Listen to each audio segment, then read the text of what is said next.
Good evening, Mr. Rom. Good evening. We are gathered here tonight to talk about a number of things. Perhaps you'd like to put that in a nutshell. Yes, the first thing is to have people being aware of the fact that there is a good option for achieving independence for the Cape. There is the Cape Party.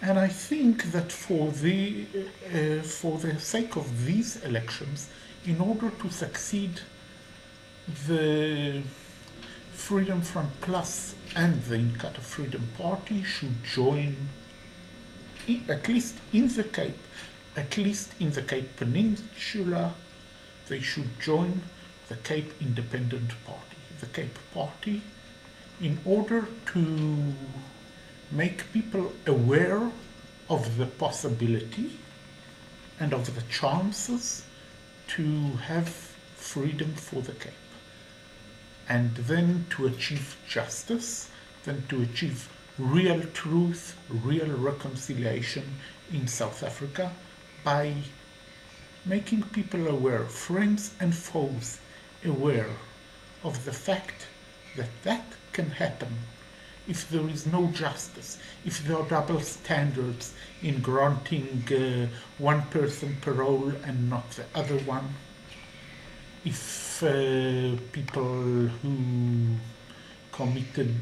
did wrong things to South Africans or to foreigners, they get away with what they did, and while people are still in prison from before the 1994 elections. And then I don't see what kind of reconciliation that is. This is bullshit kind of reconciliation. It's not reconciliation. And there are many celebrations in civilized societies. When there are celebrations, people are pardoned. Prisoners are pardoned. This didn't happen in any Madiba Day or World Cup or anything of that kind. So people should be aware of the fact that there is another way to go. There can be independence for the Cape, and the Cape Party exists. Okay, so Mr. Rom, what Yes. you're saying is that part and parcel of the Truth and Reconciliation Party of South Africa, which is not yet registered, yes, okay. is to bring real truth and real reconciliation to South Africa. And for this sake, I'm calling on real truth and reconciliation lovers like the Inkatha Freedom Party and the Freedom Front Plus, and everybody else to join the Cape Independence Party for these elections in the Cape, in the Western Cape at least. Yes. Okay. So, in another way of looking at this, the party that is currently an extra parliamentary party, in other words, not part of Parliament, and also currently not registered as a political party, the TRPSA, the Truth and Reconciliation Party of South Africa, yes. Which is not the Tutu Commission, no, not or any way affiliated to that shambles of a half-hearted attempt at reconciliation and truth. And truth, yes. I mean, it's not truth either. I mean, while, let's say, Kosovo Metohija for centuries, centuries, it was considered traditionally a sacred part of Serbia for the Serbian nation. While that can't be said about Cape Town to the Tutus and the Goldstones. Okay, so is it also correct then that the party alignments that you are instructing and hoping to cause now have another objective, and that is to remove Marxist neoliberal elements from the Western Cape Yes, I'm not 100% aware of all the details of the Cape Party, but I think this time is time to join forces with the Cape Party. Okay, interesting. Gee, can I join the party?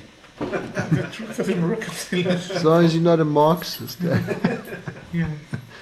As long as you don't believe in bullshit that doesn't work. Because I know people that are still paying 14 years later for other people's liberal Mistakes. attitudes and their fucking idiotic ideologies. And corruption and bribery and, Exactly. and everything that goes with it, and false promises. And Yeah. Hundreds and thousands of undelivered houses. What other points are there that you'd like to raise? Yes, I would like to say that I am also working, I'm making inquiries who would sponsor a new weekly newspaper. So it can either be Jewish, so it would be more pro-Israel, which means not pro-Tutu, but pro-Israel, and Tutu is not relevant to being patron of any Holocaust museums or any genocide museum. As far as I know, his parents didn't serve in the South African Army during the Second World War or during the First World War, and his ancestors were not in prison camps, in concentration camps in the Anglo-Boer War. So there are many other people, black and white, who qualify better than that for this purpose. And these questions should be raised. And if the South African Jewish Report refuses to answer these questions or to publish these questions, so there should either be a Jewish newspaper which will compete with the South African Jewish Report, or it can be a Jewish Muslim paper in order to prove that there can be friendship between Jews and Muslims without demonizing other countries such as Serbia, let's say. But that will concentrate then more on advertising for farmers, making them aware of the possibility of immigrating to Morocco, which would, as far as I know, more than gladly accept them and assist them in farming. And also would concentrate on independence for the Cape, the need for independence of the Cape. I mean, it is basically a little bit different population. So, I mean, there is nothing sacred that has to hold South Africa together, as they say. Okay. Now, this is not a trick question. Do you think that Mr. Manye belongs in the Cape, in the Western Cape? I don't know. Was he born in the Western Cape? I mean, he complains that the colored population, which was born in the Cape, doesn't want to move to other parts of South Africa. But as I say, I mean, there is nothing sacred in holding the whole parts of South Africa together. It was created as the borders of South Africa were created basically as an agenda of Queen Victoria and Mr. Rhodes, Prime Minister Rhodes, for the interests of Britain, not so much for the interest of locals. And this was an agreement imposed on the Boer people. So it is basically an agreement between the British and the Boer Mr. Myanyi, or whatever his name is not part of this. Okay. And would you say that Trevor Manuel, considering that he was born in the Western Cape, could belong in the Western Cape and is not necessarily what a surplus personality? Not that you may particularly be fond of his ideologies and his affiliations, but would you believe that he fits in the Cape? Yes, probably. Yes, I would say so. If he was born in the Cape, then he is, as far as I see, he fits in the Cape. Okay.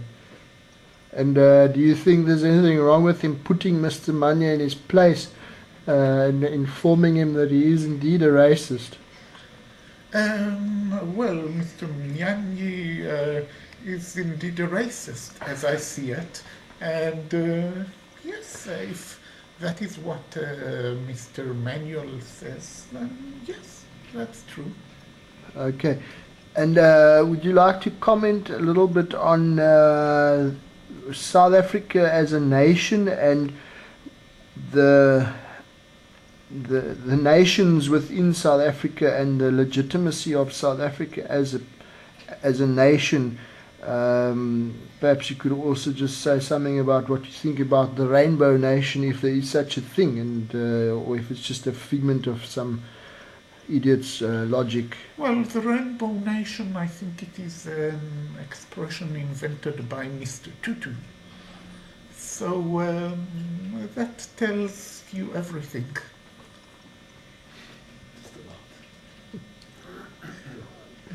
Yeah, okay.